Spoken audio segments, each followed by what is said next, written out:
Okay, it's 6:30. Julie, will you call the roll, please? Kira Caston. Here. Ken Dawson. Here. Mr. Espinoza. Here. Cheryl Fuller. Here. Jenny Hagstrom. Here. Terry Pavicic. Here. Don Runner. Here. Gianna Hunchy. Here. And Nala Mokat. Here. Thank you. Okay, having a quorum, let's stand for the Pledge of Allegiance. Pledge allegiance to the flag of the United States of America and to the republic for which it stands, one nation, under God, indivisible, with liberty and justice for all. So, don't make that Okay, mistake. Hank, I'll turn this over to you for student perspectives. All right, and I'll invite Courtney up. Easy. Good evening, everyone. It's nice to see all of you, and I'm really, really excited to have student perspectives tonight. So one of the things that I'm really proud of is how in the many, many different ways that our students build our climate and culture. And so tonight, we're going to hear from two students from our AAP ISU, and I'm going to let them explain what that means to you. So I'm going to call up Neela and Henry to come on up and talk to you about our AAP ISU group at North High School. Come on up, guys.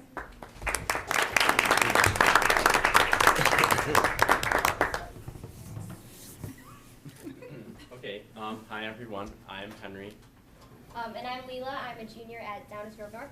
and I'm a senior, and we are representing the AAPISU, which stands for Asian American Pacific Islanders Student Union. Whenever you want in advance, Oh, yeah. just tell me. So pretty much our goal as a club is to just sort of unify the Asian American population and be able to give a chance for all of us to sort of come together and have conversations with one another, and also kind of build the opportunity for others who are not a part of our culture to learn more about it and kind of just familiarize themselves with something that they don't really know about. So as you can see on the slide, we just share and learn many different topics. For example, we did certain presentations on like specific cultures such as like Filipino heritage because it was recently Filipino Heritage Month. We had a Diwali meeting which Leela hosted.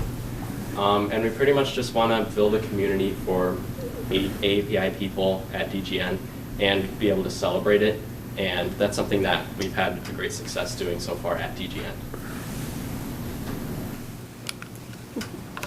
Some of our different ideas for this year and things we want to accomplish include Club Spirit Wear and different culture shares where kids will be able to explain to the rest of the club something specific or unique about their culture. We're planning on different community service projects and decorating a display case, which we have done. We're also planning on movie days at the end of the year of different movies that showcase AAPI people and different arts and crafts, as well as some different shared meetings with BSU, and LSU, and other student unions at DGN. We also have some fundraisers that we're planning and a few that we did last year that we're planning on repeating again. As far as things we've done already this year, these are just some of the things we want to share. The pictures that you can see on the left are of our potluck that we hosted earlier this year. This was something really incredible that we did. We had over 30 different food items brought and over 11 different ethnicities represented. Something really incredible I thought about this is that we did not have only Asian students who were bringing dishes. We had kids from every continent, I believe, except Australia and Antarctica, actually brought food from their culture, and this was really an incredible thing. We had over 40 kids in attendance, lots of food, lots of really good food. It was a lot of fun. We also participated in the No One Walks Alone Challenge, which you can see in the top right corner. And as Henry mentioned earlier, we had a Diwali meeting where we ate lots of good food, and we made little like clay lanterns called diyas. And those are just some of the things that we've done already this year. All right, I think that's the end, right? Yep. So, thank you. Thank you for sharing.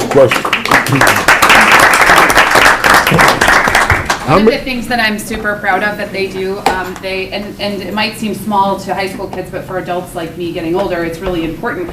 They run a really active social media page on Instagram, and it's so positive, and it promotes all of the things that our students do, and it always sticks out to me. And so they do a really great job of showing off the different things that they do during school and after school with all different students, and it's really amazing. So I want to make sure to promote that too.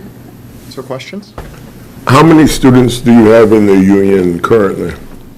I believe there are, I don't have an exact number, but the people that we have, maybe around 80 people. But the number that are able to like attend meetings is usually a little bit smaller, just because of scheduling and things like that.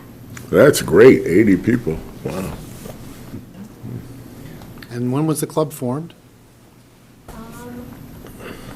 Maybe 2019. It was before Okay. both of us were Yeah. part of it. So I don't have an exact number, but It's been there forever, guys.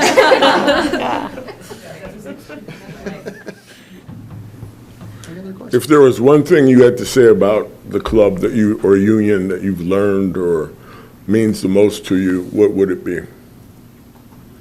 I would say, as like a student leader on APISU, I feel like we've created a really close culture. I think all 6 of us are like pretty close and really comfortable.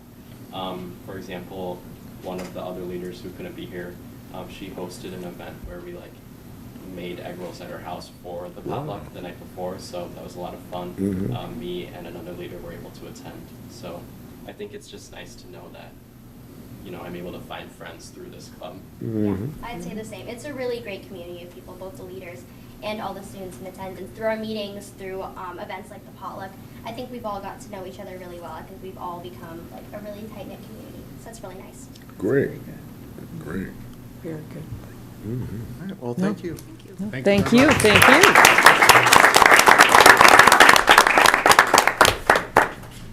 All right, student board members, who's up first this month? It's me this month. All right.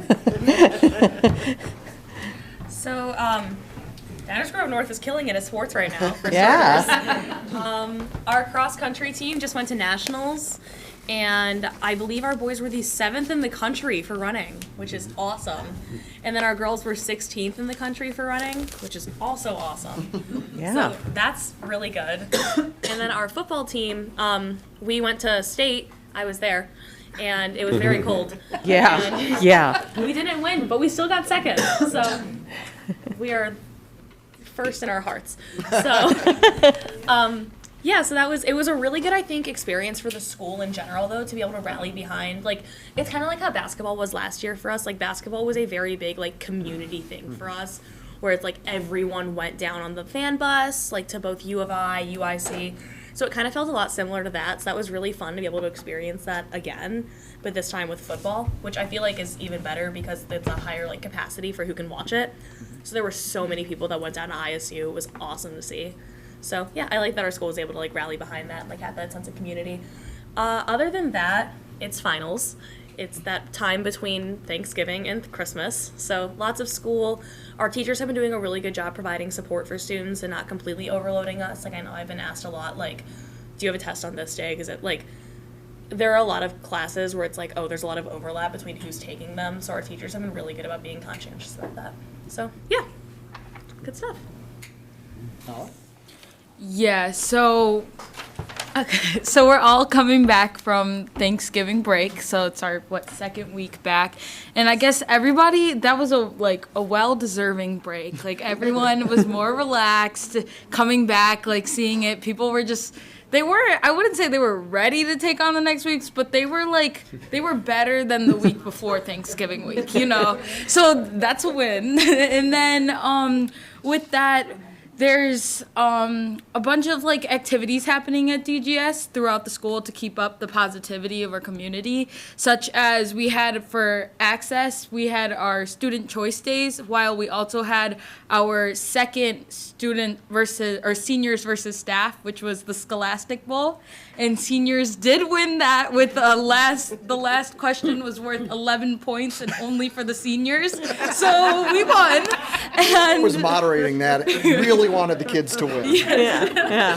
So that was a good experience. Like everybody, a lot of the seniors did go to the auditorium to watch, and a lot of them were answering like very active along with it. Even though they weren't the ones on stage, they were still there like reading these incredibly hard questions, but they were still like getting the hang of it, and they liked the questions and they liked that kind of community building.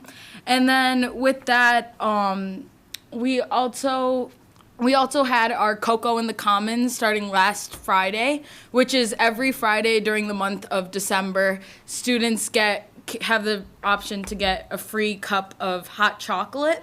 So that was cool to see, because especially these freshmen, they didn't know this was a thing. So coming into the school, and our access leaders, they were handing out like peppermint candy canes too. So just that first day of December was really like hype and happy. And then the next, and then at nighttime, we had our basketball game, or one of our first home basketball games against Hinsdale South. And we might not be like state level worthy, but we were still winning, and we still won, and we still did better than our past years. So that was a huge thing, and a lot of and a lot of students like actually realized how entertaining basketball was. So a lot of them said that they were going to continue to come to these games. So overall, we're having a happy December so far, and everybody is not excited for finals, but they're looking forward to winter break. So we have that. And again, our access leaders, they created a spirit week to keep the joy. So we have on like Tuesday, we have different spirit days. And then on Tuesday, we have like take pictures in an inflatable snow globe. And then on Friday, we have pictures with Santa, which is Marty the Mustang dressed up as Santa. So that's a great ending for the winter. And we're just excited to see how how winter is going to be, and how winter break is. Does you guys have Scholastic Bowl, like with your teachers? Yeah, it was seniors versus staff. Really? During access, yeah. We should do that. I know somebody that will serve as a moderator if you need them to. I'm on our team. It's becoming cool finally. All right. Julie, do we have any visitors? No, sir. Okay. Then Hank, I'll turn it over to you, item 5. All right, turn it over to Gina for course proposals. Okay. So every year in December, we bring forward the new course proposals. I'm really excited. Oh, I feel like I say that every year. You I say it am you're really always excited this year because we have, well, they're coming from 2 departments, first of all. The first department, which our department chairs are going to talk about the courses, but one department's bringing forward a transition English course, which is going to be great for our students. And our other department, while I'm excited about all the courses from that department, I don't want the department chairs mad at me. One, it looks like we are going to get dual credit for, and that will be our first course in that department with dual credit. So I really am excited about it this year. And brought the department chairs here to talk about the courses. So with that, I'm going to invite Dr. Bronke and Tracy Sebastian to come forward and talk about modern rhetoric. As Gina just informed you, Modern Rhetoric is the transitional English class. We already have transitional math in place and has been for a few years, PQL, right? So that one's already in place. So now the state has come forward and wants to do the same thing in the realm of English. So this would be, we are calling it Modern Rhetoric because it is based in writing. There's reading, but it is based in writing. So we wanted it to be around a rhetoric course similar to what they would hear that same type of course being called in a college. It's a year-long class, so it's only open to the 12th graders. It fulfills, because we have a literature and an expression requirement in English, 1 semester of each, and we have other year-long courses that fulfill both, so it will fulfill both of the requirements if they take this course. We have applied for the portability, but not for full portability, meaning transitional math, if they pass it and they get the credit, it is portable to any community college. Right now, as we start it, as it says there, we're going to run this as a pilot this year. So running it as a pilot with COD, we've come to the agreement that this will only be this year. If they take it, then they only can get credit through COD and into COD. Not credit, sorry. They can get accepted into COD, and it's not portable to other ones yet. We've also agreed to limit the enrollment in the sections for this year then, because we are piloting it, so we're looking to run 1 section at each school if possible. And we've identified students at this point based on, as it says up there, the things that COD specifically says are required to not have to take their 099 or 098 classes, and it will get them into a credit-bearing English class. And the big thing about getting into the credit-bearing English class is that it also opens up the gate for them to get into other credit-bearing classes, such as like Psych 101 or a history class or Some things like that, that if they unfortunately have to take an O99 class because it's considered remedial, they cannot take some of those other classes. So the goal is that we are going to get students into the credit-bearing class by taking our class, and once they're in that credit-bearing class, it opens them up to being able to take a lot of other classes that would be closed if they didn't have this. Right, so the course itself, obviously there's a lot up there. I'll just kind of talk through it at the most macro level. I think the thing to draw your attention to that for me, as a writer and writing instructor in particular, that is most appealing about this course is the nature of it just having these 5 units, which is, you know, if you were to compare that to a normal like year-long class, is probably 3-ish units fewer. And the whole point there is that COD in particular, and it matches with our belief here in District 99, really sees this as a process-based course. There are actually 3 of the 5 major units have to incorporate multiple massive revisions and rewritings, which again is something we believe in. It's not always easy to get all the students to also believe in that, but that's the nice thing about this course, is that it does sort of do that. And as Tracy mentioned in the more macro sense, this course, while certainly deeply aligned as an English class, it's a little bit less of what maybe students have been through in their first 3 years. A little bit less literature involved, a little bit more nonfiction, a little bit more of this writing and this research. There's also a big required component around metacognition and reflection as they go as well, trying to build those sorts of skills that, you know, aren't just specific to an English course, but specific to success in life, quite frankly. And so we're excited to see some of those pieces, not only asked of us in the design of this course, but required of us.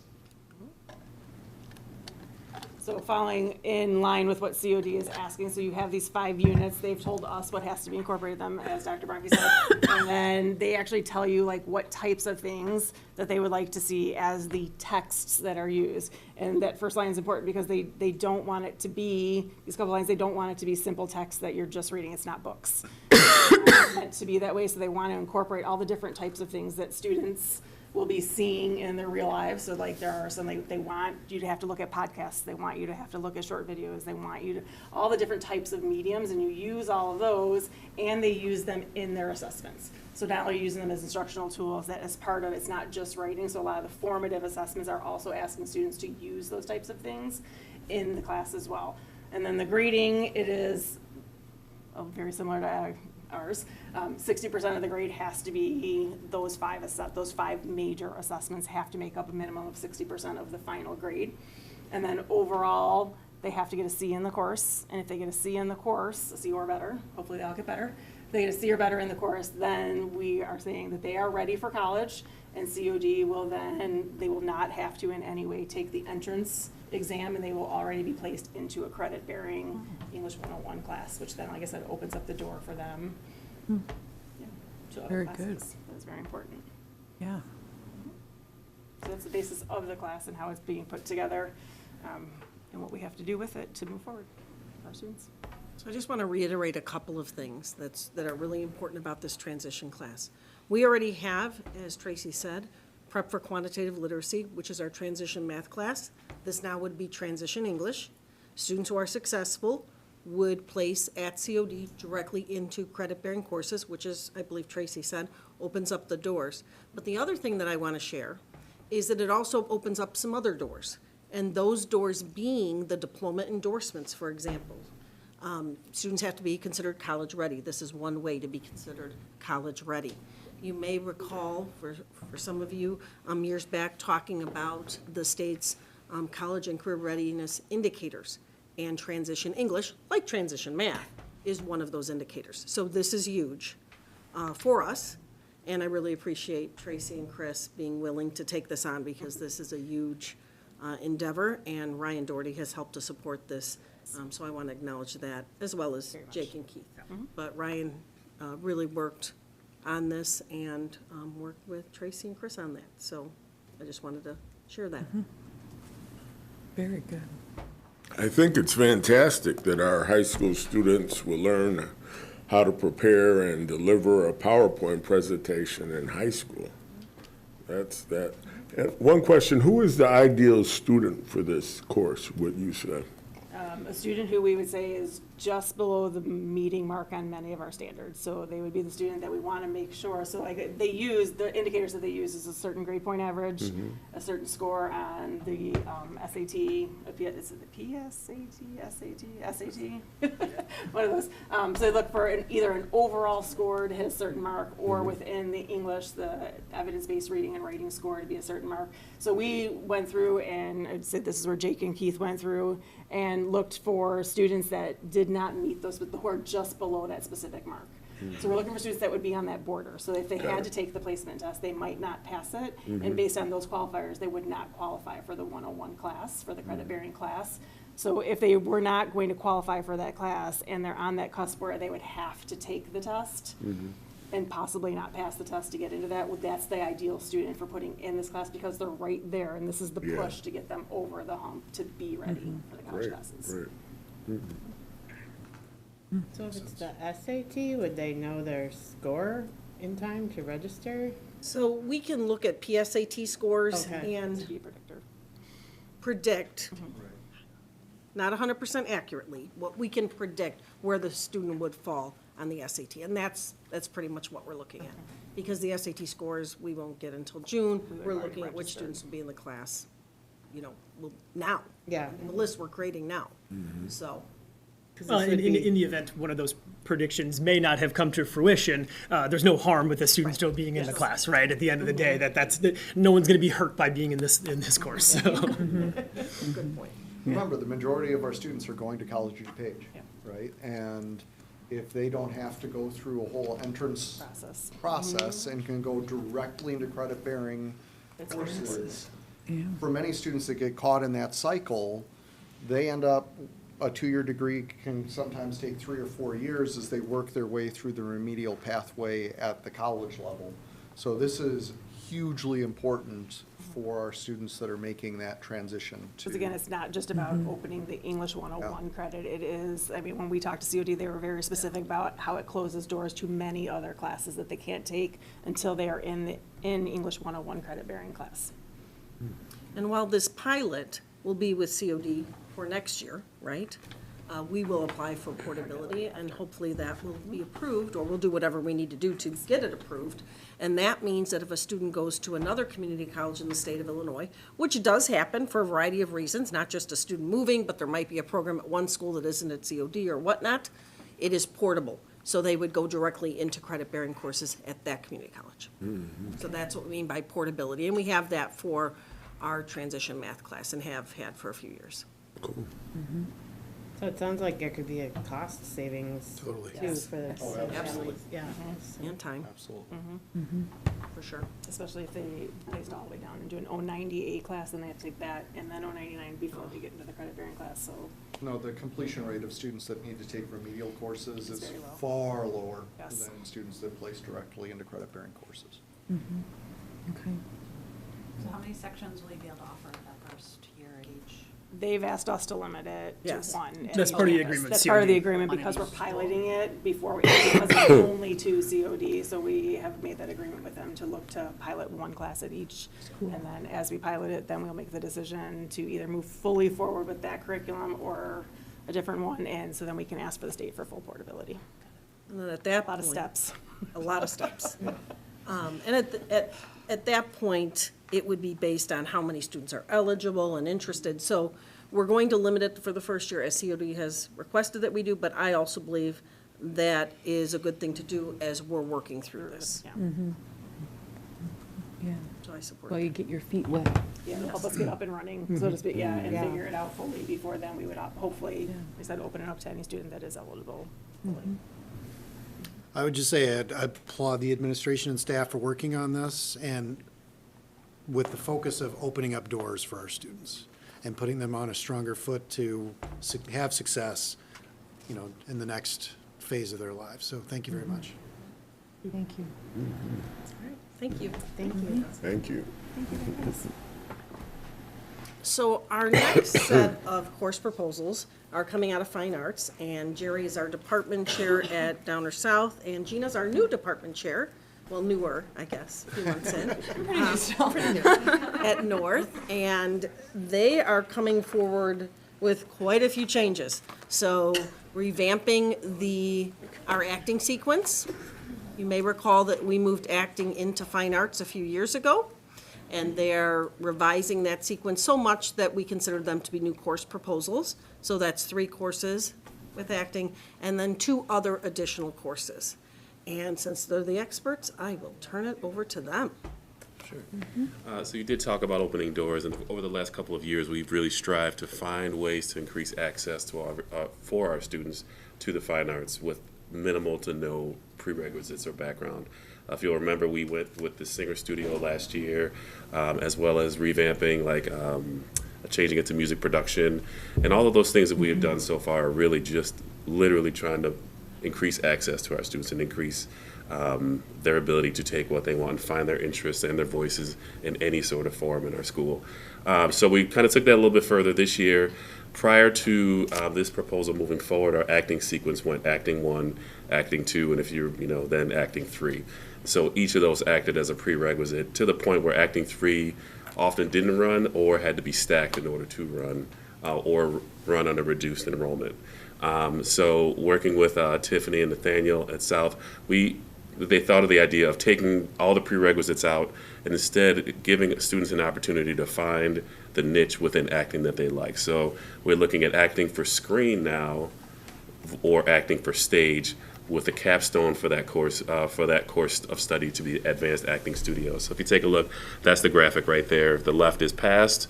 Like I said, if you took 1 and you liked it and you went on to 2 and you liked that and you went on to 3, now they can choose the proposals that they're able to choose which of these they'd be interested in, and then have the capstone at the Advanced Acting Studio. And again, I just feel like it just fits right into the district's mission in terms of finding ways in order to allow students to find their voice without any prerequisites. So the first course that I'd like to outline is the Acting for Stage. You can go into the next one. 1 semester elective, it's open 9 through 12. All of these courses except for the Advanced Studio are open 9 through 12. And just a basic description, the students learn basic introductory acting techniques through the exploration of physicality, stage presence, stage movement, vocal expression, and improvisation. They'll work on character development through monologues and script analysis, and learn foundational audition techniques, also called cold reads, which I found out through this process. I had no idea what that was, but that's what they're called, and then including plays and musicals. So we're really excited about this one, and if students have taken acting 1, 2, or 3, all of them can act as prerequisites, just so you know, into the Advanced Acting Studio. And if we were going to say which one was going to be most similar, Acting for Stage would be the more traditional sort of acting curriculum that students would be used to. Like if they were taking acting 1 and they weren't sure, I talked to Tiffany and them, they kind of said acting for stage would be the more natural fit right away. So that's acting for stage. And then the second one coming up is acting for screen, which is kind of self-explanatory. They'll gain practical knowledge about auditioning for camera, television, film, and commercials. They'll experiment with different ways to conquer cold reads again, sight reading, auditions for actors, and students develop a vocabulary for performing on sets and auditioning for the camera.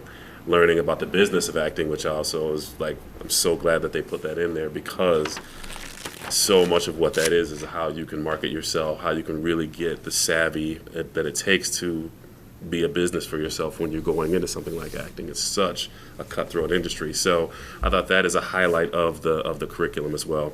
And so once they either take acting for screen or acting for stage, they can then go to the capstone honors level Advanced Acting Studio. That's a repeatable half-credit course, 1 semester. It's open only through sophomore through seniors, because obviously they have to finish the prerequisite. That's the only prerequisite is having taken acting for screen or for stage. And they'll experience multi-level in-depth study of theater and acting through peer-selected works. A lot of student voice goes into that, and then students explore advanced acting methods and styles, and will culminate in a final showcase or short production for public viewing. So there were some questions about what the rationale was in terms of why we are, giving it the honors weighted credit. All of our fine arts capstone courses are offered at the honors level, whether band, choir, orchestra, and our visual arts courses, they're all at that level. The weighted grade is an additive incentive for the students as well to continue to push forward to that next level and engage in the process through the subject matter while developing the higher level skills the course offers. And it's a rigorous course, it's repeatable because the rigor never lets up, and every single semester is going to be it'll be same subject matter, but a lot of different ways to approach it in a rigorous way as possible. So I just wanted to kind of clarify as to why we, went with proposing this as an honors level course as well. And those are the 3 acting courses. So before we go to beginning band, did you have questions that I can clarify? I was curious, with the new theater at South, world-class theater, does that help boost the interest in acting and the fine arts overall at the school? I think that this approach, along with word of mouth, along with the stage, I think that all of those things will have positive impacts on the enrollment of the course. We, like the Singer Studio, it didn't run last year, but the talk, that was just because the proposal had just gone through. But now the kids are talking about it. I really do anticipate the fact that the word of mouth and the opportunity to be a part of that Performing Arts Center is really going to be a huge impact on the course. It's a great question. Great. And for students that they've completed the whole series of classes, what type of pipeline for future opportunities, either while still in high school or after high school, do we have for the students That's to a great continue? question. There are a lot of community opportunities, a lot of the smaller production companies that will hire some of the high school students. But I think that we have such resourceful theater staff that they would be really great at just being the resource for them in terms of, the connections that they have at Columbia, the connections they have at Roosevelt, and the connections they have. And I think that would be of great benefit for all those students. And it's similar to our art courses as well. Those staff members are so well connected within the community that by the time our students get to that capstone, they not only have the skills, they've got tons of resources in terms of post-graduation. So great, thank you. Absolutely. All right, the next 2 courses are music classes, and they're both classes that I've taught in the past in my previous district that were well received and that I wanted to bring here. So the first one is beginning band, which is exactly what it sounds like. It's 5th grade band, except for high schoolers. And I can tell you, as somebody who's currently the parent of a 5th grade band student, it goes much better at the high school level. It is a year-long course, so it earns 1 credit. It's open to anybody. And there's really 3 target audiences for this class. And again, from experience, having taught it, I really do see all 3 in the class. One would be students without any prior instrumental experience, because really you don't know when you're 10 years old what you're signing up for or not, and what that's going to become in high school. So there's a lot of high school students who have friends in band or just see the band out on the field and kind of wish they had done that, but there's not that access point after 5th grade, really. So this class is that access point. Also, obviously students who maybe started in 5th grade and quit along the way for a variety of reasons, and again are kind of regretting that choice. Second audience would be students who are maybe coming into 9th grade but aren't at a 9th grade skill level for, again, a variety of reasons. That's something, and I actually talked with our counselors at our roundtables last week, the week before, whenever that was, about, sometimes they'll have students come to them and say, I am in band, but, maybe I didn't do it last year, or just don't feel very confident. And that would be a counselor discussion for maybe beginning band is the right place for them. Maybe they just need to learn those fundamentals again.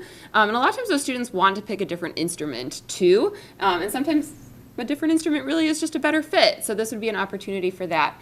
And then thirdly, it would be students interested in music education, which we do have some of those students right now taking our CTE class, Intro to Teaching, which is awesome. This is a little bit different than that. There are some teaching opportunities in there just because high school students who are experienced in band, teaching a beginning band class is not super far-fetched. There's certainly opportunities within that class.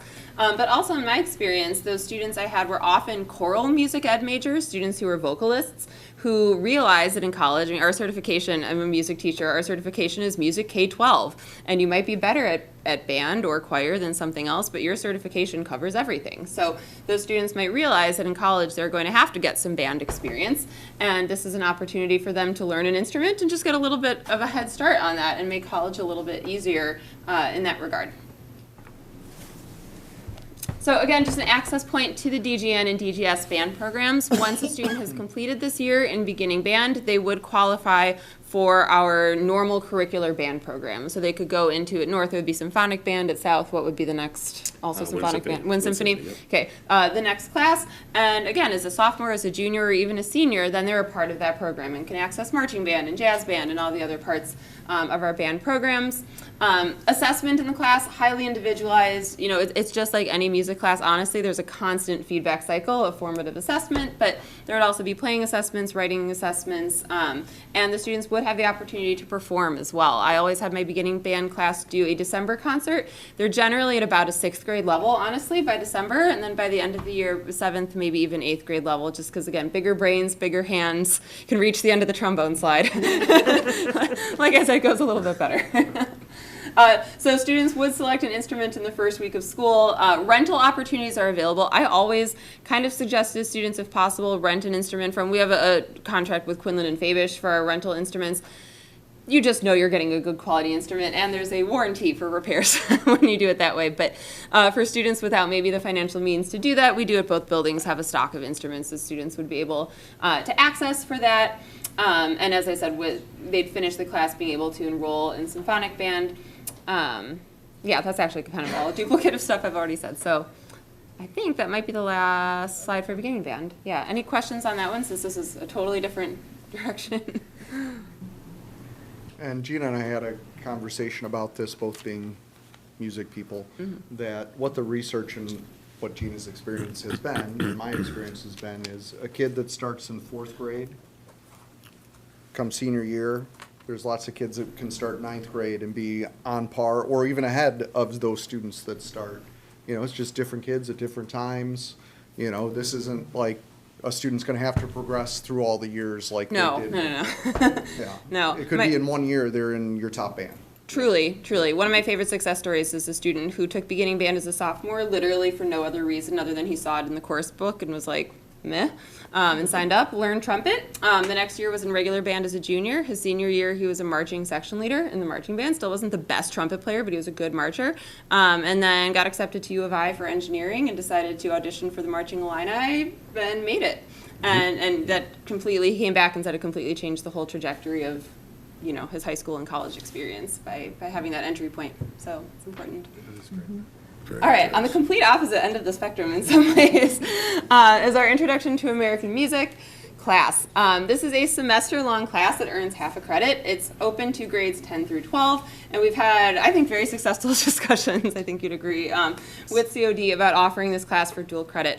I did start this same course at Minooka, my last district. It was the first that we are aware of dual credit music class offered in the area. And this class, Music 1104 at COD, is the same reference number. So it's the same class. At Minooka, I was dual credit with Joliet Junior College. It's the same class. It literally uses the same textbook. I reviewed the COD syllabi.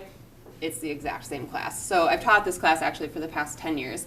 The target audience for this class certainly would be interesting to students who are currently involved in music, but also interesting to students who are history buffs or just kind of interested in this specific topic. But really, one of the big draws of this class is the dual credit nature. So as I'm sure you're all aware, when you go to a 4-year liberal arts college, there's some sort of fine arts requirement, just like in high school you have requirements for English and math and fine arts and et cetera.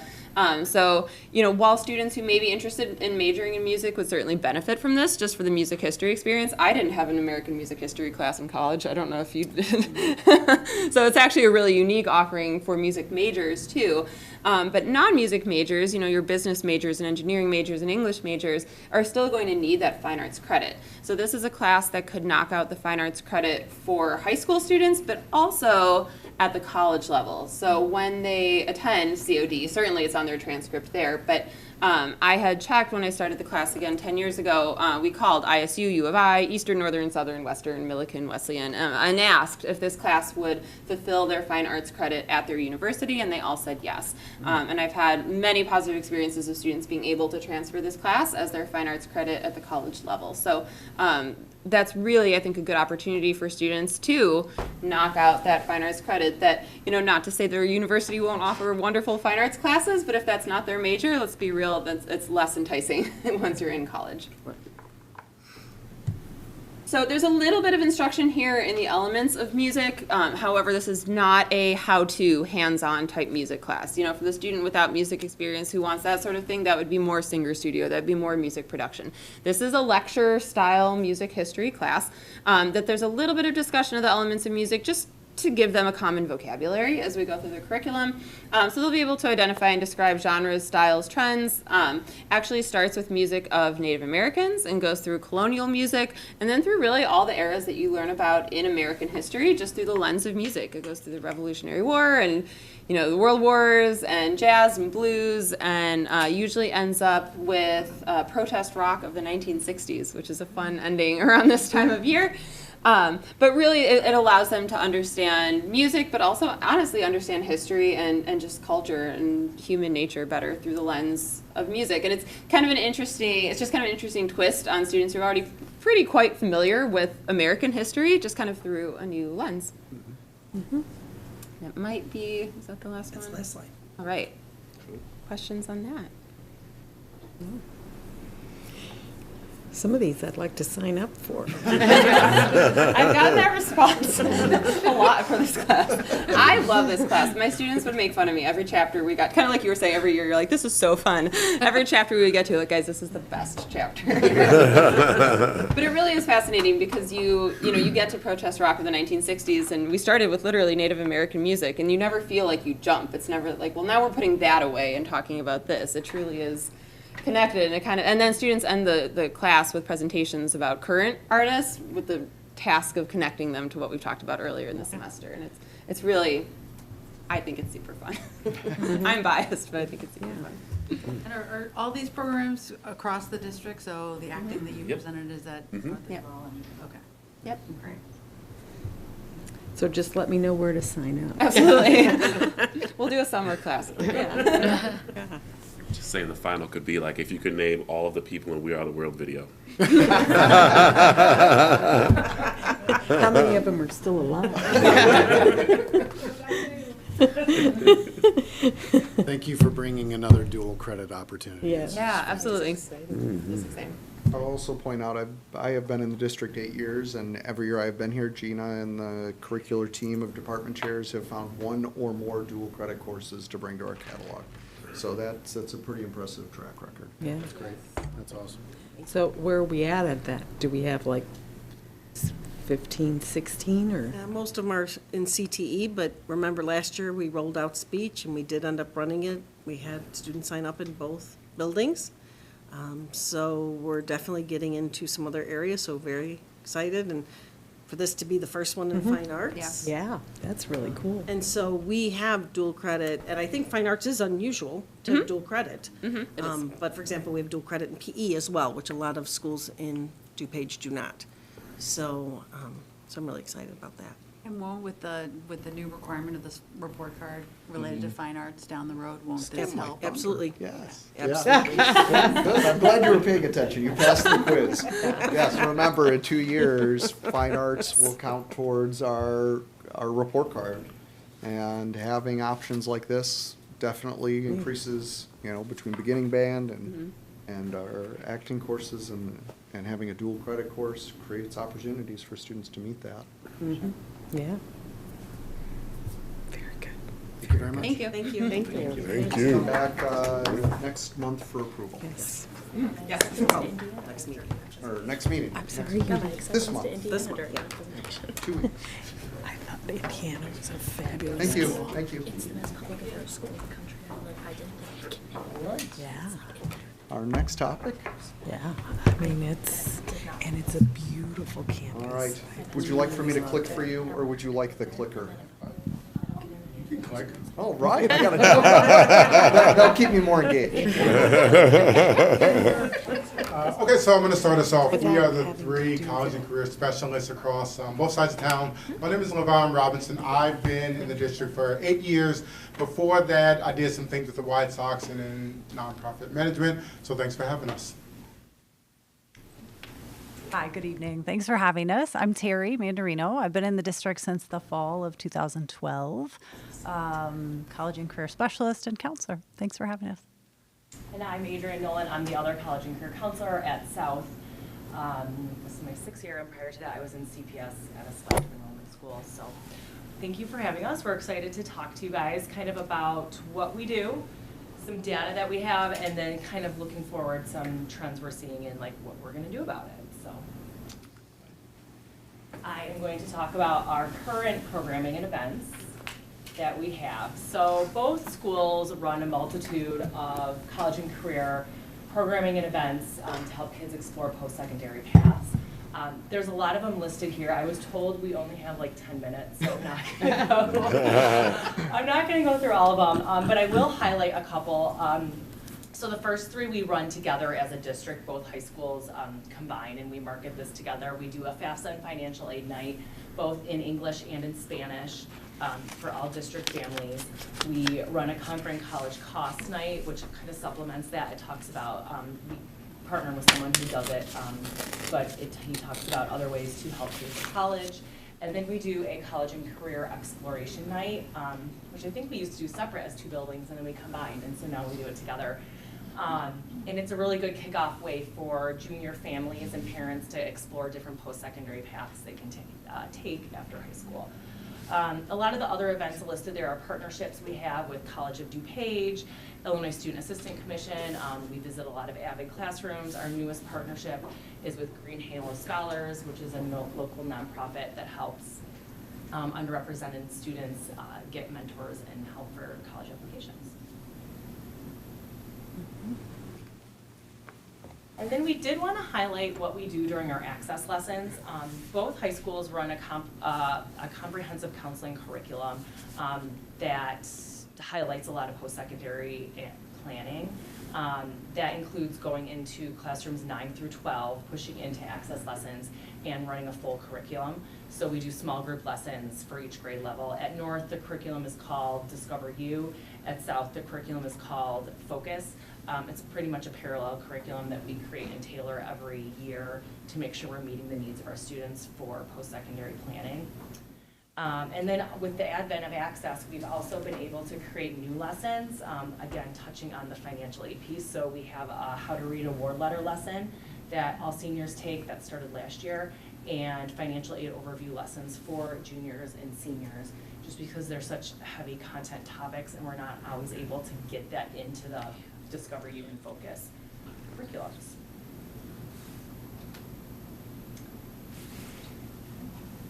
Okay, I'll speak to some of the unique things that we do at North, separate from what South does. So the first one, process sessions. In the fall, we do a lot of specific sessions helping students with requesting transcripts, recommendation letters.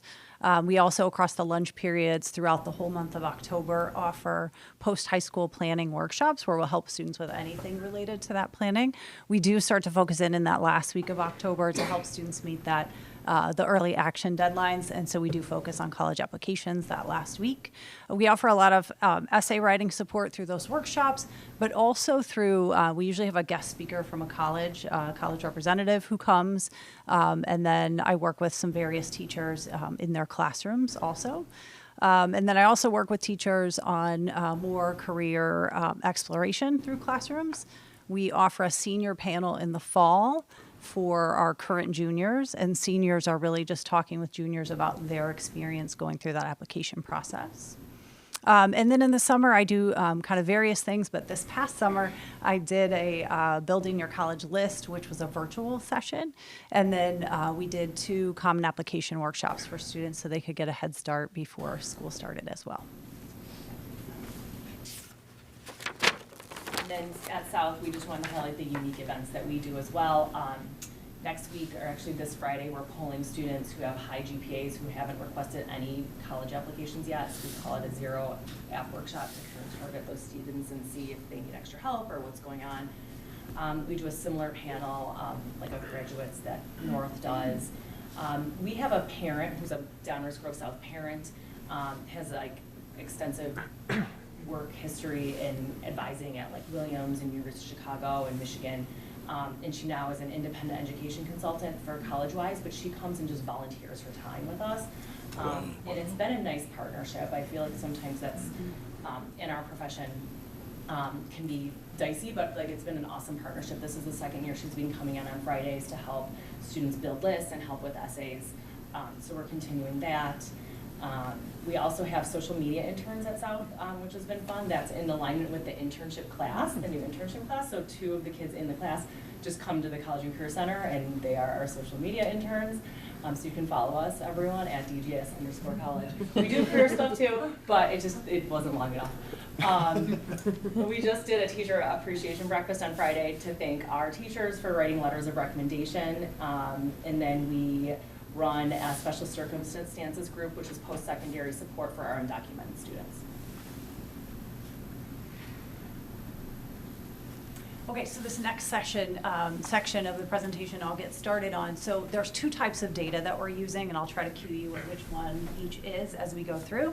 But there's self-reported student data, and then there's clearinghouse data, which is national data. That's more of coming from the colleges, and it is probably the most accurate data that we have. So this first slide gives you an image of how the class of 2016 from Downers North progressed through college. So you see we had about 90% of our students enroll in the first year, and then about 67% of our students graduate in 6 years or less.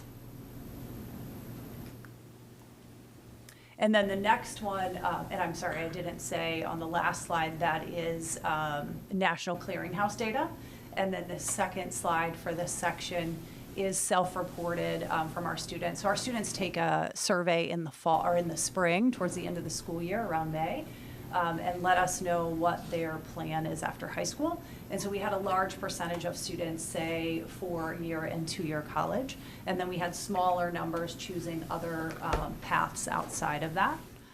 So if you'll go on to the next slide, then that shows you the top 10 colleges that North students attended over the last 3 graduating classes. There you go, 43.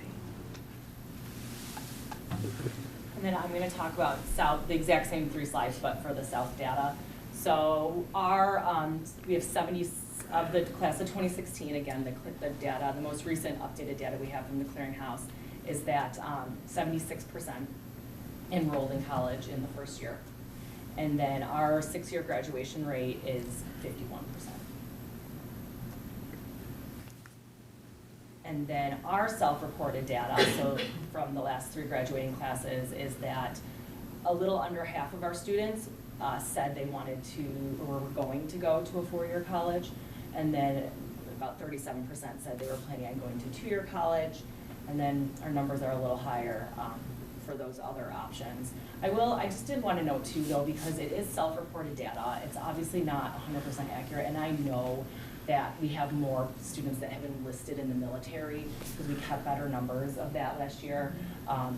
And it's just because this is the way we run the report in Naviance, it's just not reflecting it. They're being self-reported, but it's the best we have for now. And then last, those are our numbers. Okay, the College Zoo page number is super high, but it's not exactly accurate. But what we do at South is if students haven't requested any transcript at the end of the year, we just go ahead and send it to College of DuPage preemptively, just in case they were to like show up in July or August and say they want to enroll. And so the way this data is pulled, it's where your transcript has been sent. So that's why our number looks so high. So again, but those are our top 10 colleges for the last 3 graduating classes. All right, so I'm going to dive deep into some data and talk about what we're going to do about this in the future.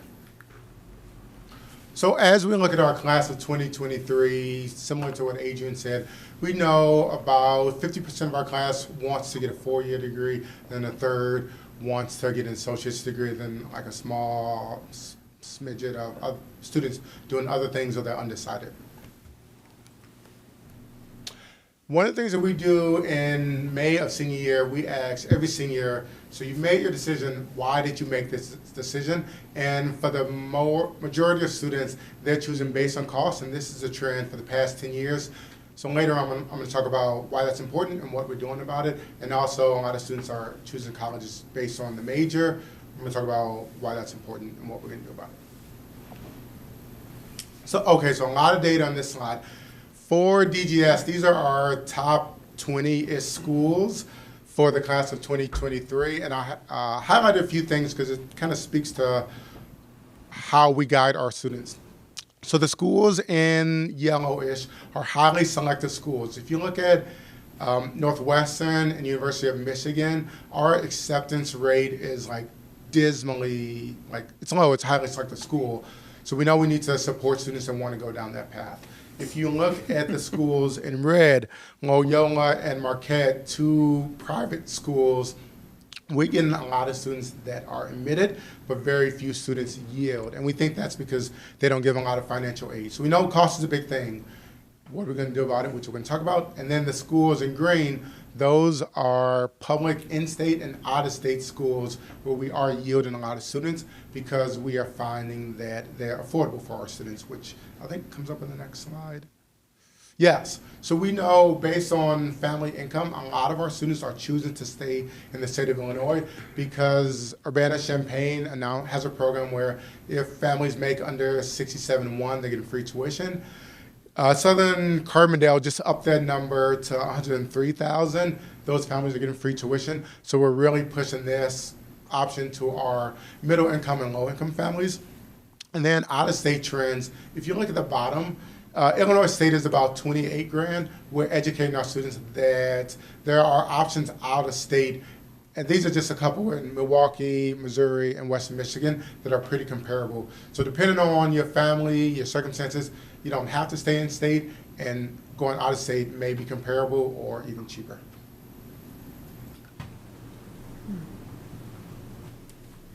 Okay, and some similar data and a little bit of different data from North on these next couple of slides. So this one reflects the top reason that they made the choice as well. And you notice cost on the North side, again, self-reported by students, is that 28% of students say it's their top factor. And then 39% of students say that major or career pathway is their top factor. And then this is over the last 5 years. I thought it'd be interesting for you to see this data from 2019 to 2023, each of the senior classes. So if you notice, we have 35 to 50% of our students going to public schools out of state, right at the top. And then the middle lines kind of follow each other for public in-state and private out-of-state, varying around 20%. And then the final one is the private in-state students. And those students are choosing those schools at about 10 to 15% of our students are choosing those schools. So again, I mean, we could guess that some of the reason that yellow line is where it is because of some of those attractive merit scholarship packages that are offered by schools just outside of Illinois. So, yeah. So what are we going to do about this? On the financial aid lens, we have the access lessons. I know a lot of our conversations, one of the things we first talk about is cost. What's the plan look like? Have you talked to your parents? We provide a lot of FAFSA support to students and to parents. For our highly selective students who want to go to those schools, we have the volunteer come in who can give a little bit more support than we can give. I think that our internship course is really great for students who are looking at the four-year school because it provides them real-world experience and it gives them something that makes them stand out in the applications that not many other students in high school are doing. And we've been bringing back alum and seniors to talk about their experiences, about what works, like on the mission side, what helps with like just not feeling comfortable, how they navigate the space. And then from a career exploration lens, we're partnering with our CTE speakers. We do a career speaker series where we bring in people from the community to talk about their career path. You will all be getting invites to do that as well. And then we partner with the Chamber 360 for the Attainable Future programs, and then we also with access to our Focus and Discover You lessons. Thank you. What questions do you guys have? For the Career Speaker Series, what do we have planned for this year so far? So the program will happen in February. We always have a doctor, lawyer, nurse. We have a musician come from LA. We have architects. We have a wide variety of people who are planning on coming in. Good, great. Just anyone in the community. During the pandemic, it started off with a lot of my friends because it was a chance for me to hang out with them and learn about their job. And since it's grown to more people and a wider variety of careers. We have an electrician coming and like, so it's a variety. One of the pushes that we're trying to do is bring in more people that don't have college degrees to showcase that to our students who choose not to go to college. Do you guys ask the students who they would like to see come in? Do you take an interest poll from them to understand what they would like to see? Casually, as we do some classroom lessons, we do ask them what they're looking for, and then we try to get those people to come in, but it's difficult just with our place in the country and with people who can take off of work to come talk to our students. With regards to trends for admissions, obviously, being a Midwestern school, most of our students go on to Midwestern schools for college. How much exposure are they getting to the schools both on the East Coast and the West Coast as far as representatives coming to our school, et cetera? So we have colleges from all around the country come visit us, but as they, like Boston University, as they come to the Midwest, they're naturally going to go to the schools where they get the most applications, so they don't always visit us. And sometimes we know our students are going to stay in the Midwest, so if I'm going to promote schools to our families, I may not always say, go out east, go out west, especially if cost is a big factor. So there's definitely college fairs, at, the Hinsdales, Lyons Township, North Central, where they can get that exposure. But a lot of the schools that visit us are from the Midwest. Cool. Can I just add something to that too? So Chicago is a pretty heavily recruited market for students. So there are a lot of Chicagoland-based representatives that are working for universities that are far away. So in those cases, we get a lot of visits from those schools. Some of them that don't have regionals, they might be looking based on the number of applications or the yield they get from our schools. Good. Yeah. We just had Yale come to ours too. We had like University of Tennessee, and there's always like the list posted of like all the different schools that are coming, and it's a pretty good variety of like all over the country. We do, like Wisconsin specifically doesn't, they were coming like every other year before the pandemic, and now I think we've only seen them for one virtual. So it just kind of depends on the school and how they're handling recruiting, right? In the different areas. So I wanted to put in kind of a plug for tech, and I don't know where this falls, if it falls under tree, but because of AI and everything that's going to be happening, that's, in my opinion, kind of our next internet, biggest internet, there's a lot of going to be a lot of need for cybersecurity. And there are certifications out there where you don't have to take the path of a 4-year university, maybe not even a 2-year. So I just wanted to kind of mention that, if you haven't, hit some, and I don't know if that falls on the tree, I'm not sure. No, it definitely does. It's something that falls under College Due page because their certificate programs are phenomenal, and it's something we put a big focus in pushing our students to do is students sometimes will say, and this is an anecdote, but I'm going to COD, but they don't really know why or what their specific goal is, and so we really try and push that. You can get an associate's degree, yes, and it's great, but you can also go and get a certificate, and cybersecurity is one of those, and they have that new Homeland Security building too, which is phenomenal. So we push that, we try to. Well, and we're actually, a part of our College and Career Exploration event this year, COD is coming, and we've asked them to talk about their programs that are certificate-based, rather than, their general message is about the whole university and the associates programs, or the whole college and the associates programs. But we've asked them to focus in on programs like that, that in 2 years or less, you can be finished with school and already be earning and in the job you're looking for. Yeah. There are actually openings in those fields. Correct. Well, where- manufacturing, right, is just a huge area, so lots of the trades are really big right now, too. Yeah. At Downers Grove North, how successful was the Common Application workshops over the summer? Yeah, so I didn't bring numbers, but I would say we had full rooms for both of them. So one of them we did in the Commons, but that was like a classroom full of students. And another one we had to move out of the Commons because it was so distracting in there with people coming through. But they were a good turnout, and we got all the way through. The goal was to get through the Common App tab. So I don't know if any of you are parents and have seen this beast, but the Common App tab, it gives you an amazing start, because then after that you have to look to the schools that you've chosen to apply to and what are their additional questions they have. So it was pretty successful. Yeah, we were happy with it. Yeah, that Common Application is such a great tool to save the students money and, applying to multiple schools. It's really excellent. As a parent going through this process the first time with my oldest, who's a junior, do you offer any presentations specifically geared to parents as far as, how to navigate this process? What is early action? What's early decision? What are the strategies? Do you do anything of that nature, and when do you offer those? Go ahead. No, well, we do the event, the College and Career Exploration Night in March. That's like our big junior parent event. Okay. So that'll be in the spring. Be coming up in March. Okay. Okay.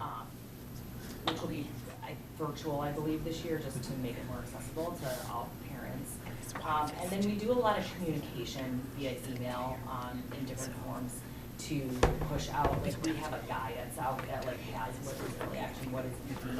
I think one challenge we have is not everyone is there when we deliver it, and so if we have it in writing as a guide, then people can access it when they need to find that information. But yeah, the big one for both sides of town is the College and Career Exploration Night. Great.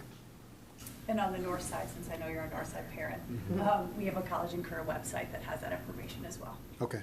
Yeah, as a parent of a graduate, I think your resources are excellent. I mean, even if we ourselves went to college, it's so different now. I went to the FAFSA, seminar on how to fill out the form, which was hugely helpful, and I really appreciate, your comment about the listings of the schools that you send. My daughter's on it too, but it's it helps when I see a school that it just, tons of information. It's a whole new world, like I said, even for people who went to college themselves. So I think you've done a really nice job of helping the parents navigate to support the students. I know there's tons of resource for the student, but I've seen it, it works really well in that particular case. I would also say familiarize yourself with Naviance, go in it with them, because it's That's going away. Yeah. It's getting better. It's getting better. But School Links is, so Naviance is sort of sunsetting, Oh, and okay. School Links is sort of rising. What's it called? Well, But it's whatever the outside program is at the school. time, I think the more that you are in it with your child and seeing the numbers and seeing the trends, I think it's. And I truly believe School Links is a huge upgrade for, and I will speak, I'll put my parent hat on now. I have a son that is hypercritical for, I don't know what reasons, he's hypercritical of what happens in schools. And the first time he ever came home excited, like, my school did something right, not our school, he goes to a different school, was School Links. And he loves that application, loves that tool.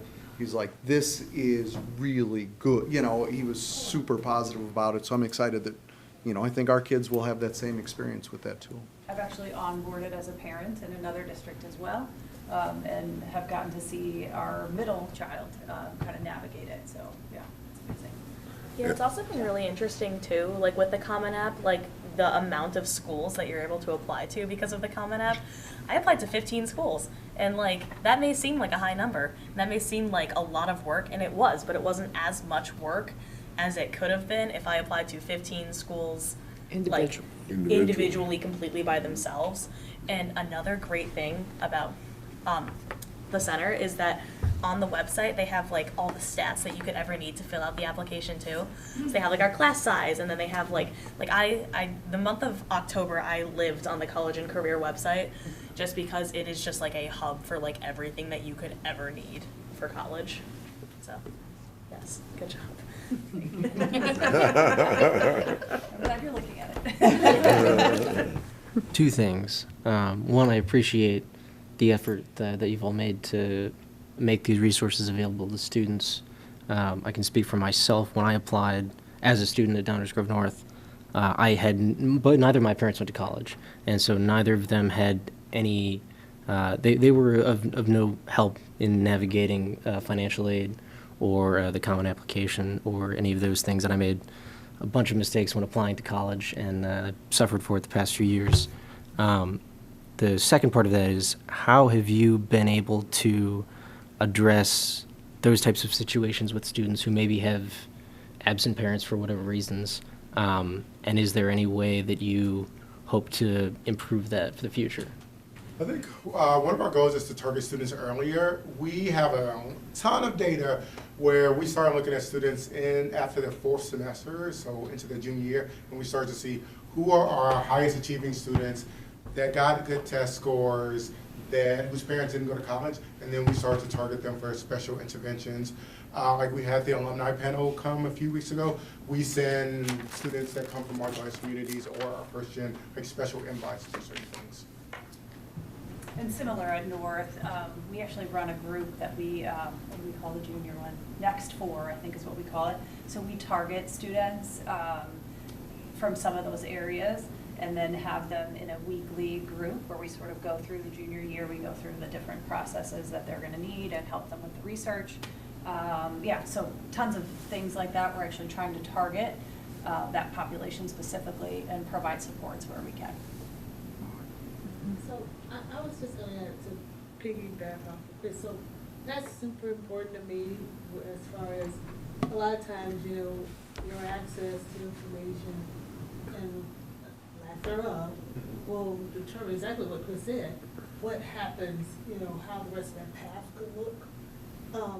So I actually sat down with Anita when my daughter was going off to college, and I thought this is super helpful. And even overwhelming for me as a graduate degree still was overwhelming. And I appreciate everything you guys are doing. So what I'm getting at, I don't know how you can leverage the community to help, because this is a heavy lift, and there are so many students that you are, would have to touch and meet, and that's a lot of work. So I'm just thinking through, is there a way to even leverage community that would, I'd be willing to come in and help with students that don't have the resources, because it's super important. I mean, those little things sometimes turn into big rocks to keep them on the road later on. So, well, thank you for pointing that out. And yeah, thank you. We'll talk about that. But we also do, speaking of just community and leveraging the community, this year North and starting last year South, we partnered with a CBO called Green Halo Scholars, which targets those specific types of students who's our first generation college students or possibly low income or have some sort of barrier to going to college.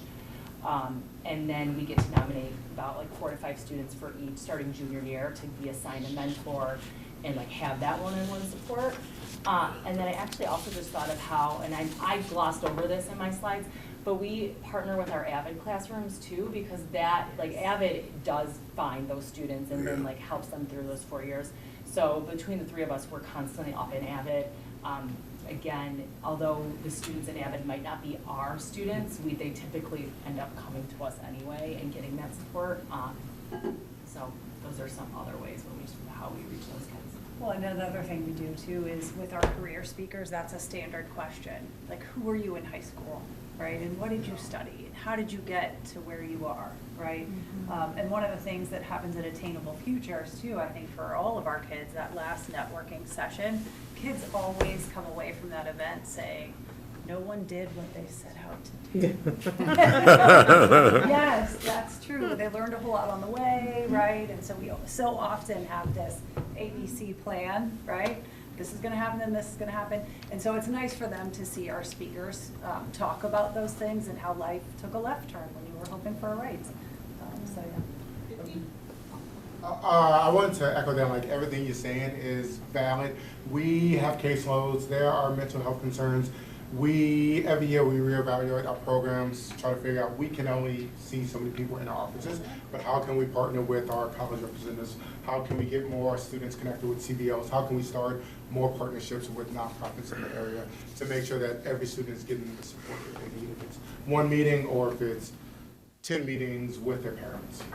Well, and especially over the last couple of years, the counseling team revamping all of their curriculum to fit into the access class periods ensures that every one of our students will get that baseline set of material and nobody's going to get missed, right?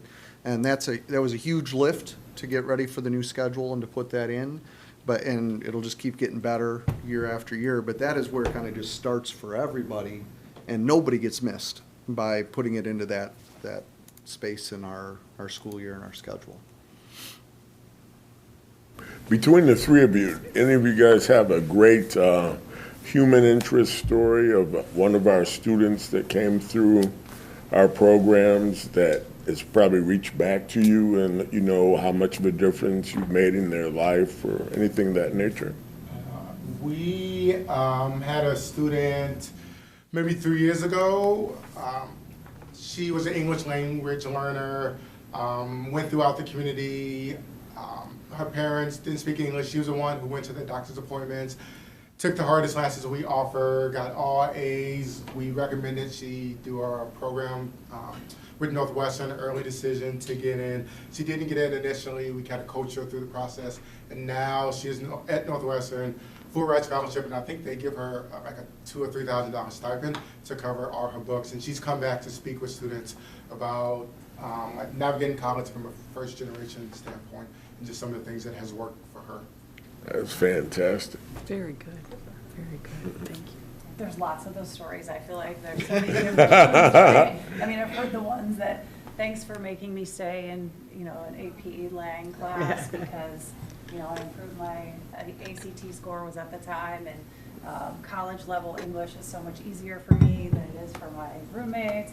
Right, there's those. We had a student several years ago that started out in our strategies for academic success, a bit of a struggling learner, super hard worker though. So this was amazing because then she transitioned out of that and into AVID, and then ended up, I think she was on the track team at Miami University and has since graduated, and I've run into her a couple times. So yeah, it's just exciting to hear those stories and see where people start, and then know that everyone can finish ahead.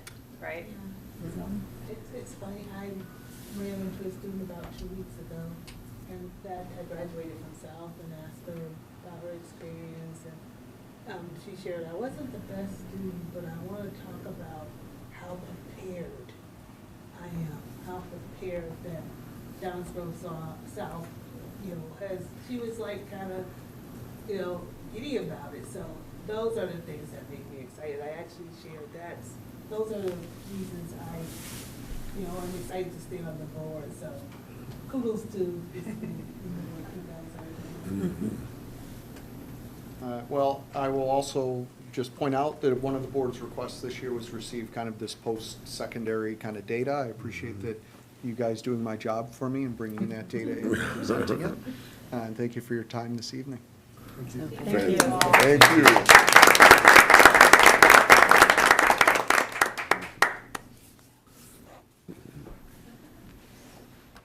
All right, we had a ad last week because of an opportunity. I'm going to turn this over to Travis to kind of talk about what we're thinking about here. So we've been having transportation issues are all across the state of Illinois, right? And so we have issues with getting our students to activities, events on time. due to the lack of ability for our companies that we work with to even have staff to be able to drive, right? So this has been an ongoing need for our district, and one of the areas we had a meeting at the beginning of September, and we were talking about what are our current issues and future needs, and clearly having additional activity buses is a need for us. So we've been looking at all different options. We've been looking at new buses. We've been scouring for used buses. While the supply is getting better and the turnaround is getting better for new buses, it is still out quite a bit. If we were to order a new bus right now on a state contract, we would not get it until December of '24. Really? So when you think about the new bus turnaround, right, there's a long wait still in production and getting all of the different factors that are at play. And not to mention that in that time, even if the price changes, you still have to pay the difference, if you will, if you were to even order a new bus right now, because that is something they don't know what the final cost is going to be for the chassis, for the engine, all of the different components that are there, right? So our staff has been digging and trying to find used bus opportunities, and so we came across some different opportunities, and we actually sent Luke, our mechanic, to go and drive those different buses and to look at the different options that we found, and there are 4 that we think will be a good fit for us and definitely meet a need that we have. So we are able to purchase these 4 used buses, which will help tremendously with our extracurricular and co-curricular needs to get our students to places that they need to be able to engage and have those life experiences as we've been talking about. So they range in looking at that. They are low mileage when you think about it, just over 13,000 miles to just over 30,000 miles.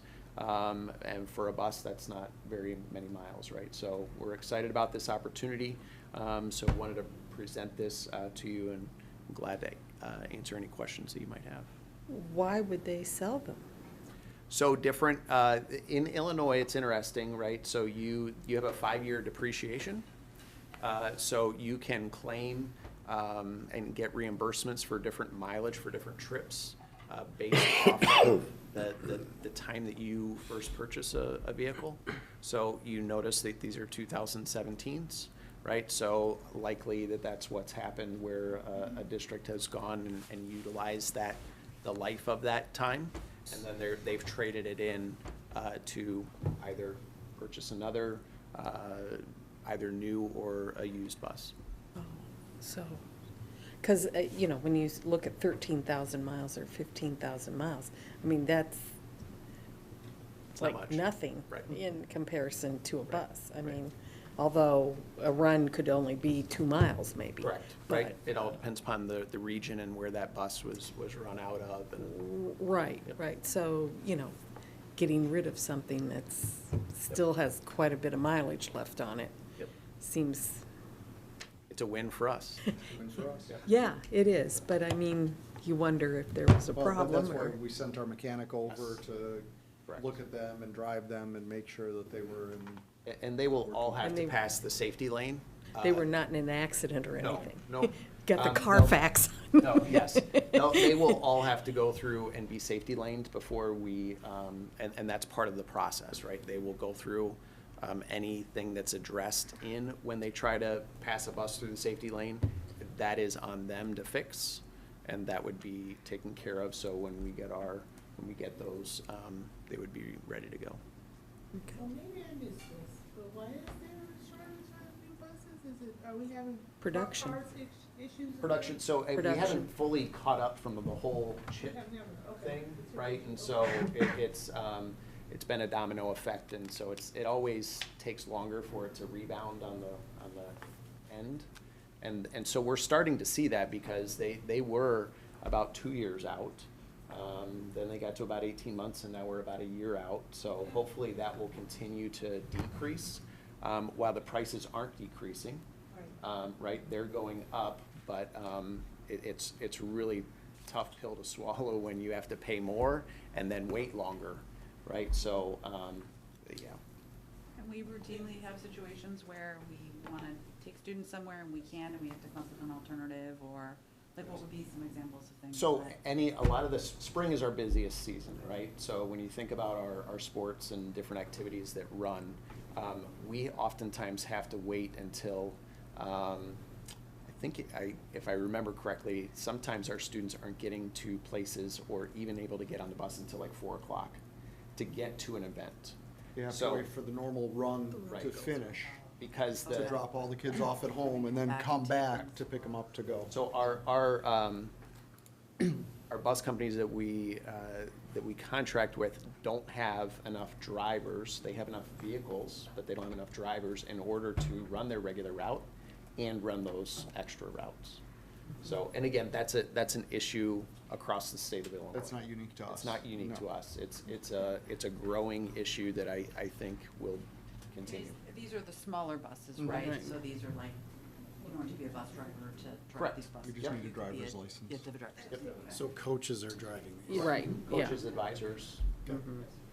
And how long, like, what would you anticipate the use of, like, would we get 5 years out of these buses, hopefully? Much longer than 5. Okay. Much longer than 5. So that's why Luke is a great mechanic, right? And so he's looking at that when he looked at them through that lens of what does that look like? Is it going to be a long-term investment? It will be.